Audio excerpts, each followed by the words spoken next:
This one slide summarizes what I call the learning-driven project management versus the traditional approach around meeting deadlines and being on budget. So I have listed here what is it, about 10 measures or 10 dimensions in which the two show differences. Number one, the measure of success. The traditional measure is being on time and on budget and on spec, the triple constraint.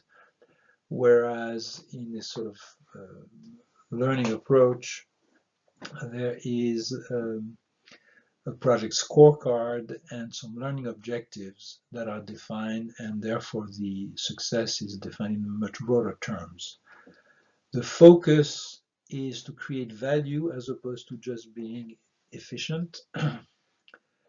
The timing is based on critical checkpoints, and that's where you manage your progress reports and your milestones and so forth, as opposed to some arbitrary budget or planning cycle. Revision to plans are important because they indicate that you've learned from what you've done, whereas in a traditional way it tends to be seen as missteps or mistakes.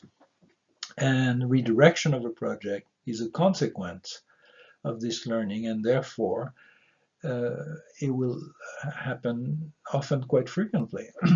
Whereas the traditional view is stick to the plan.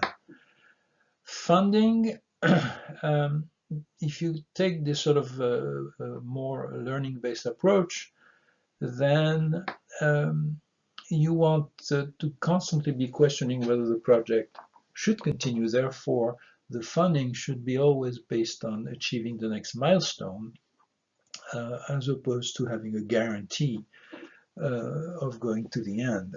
Assumptions, always checked, always listed, always tested.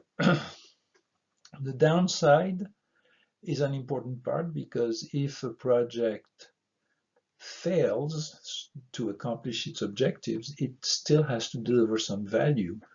So you always want to know what the downside is. What are we going to get if we don't get what we most want to get?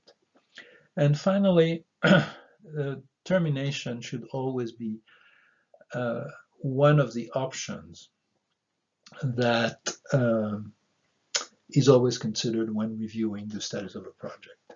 So this is sort of this distinction between a more efficiency-driven and almost mechanistic approach, which is the traditional view, and this broader view, which again I call learning-driven, because it's based on the notion that as you move forward with your project, you learn more about the project, and therefore are able to make changes, question assumptions, and sometimes completely redirect the project as a result of the work you've done.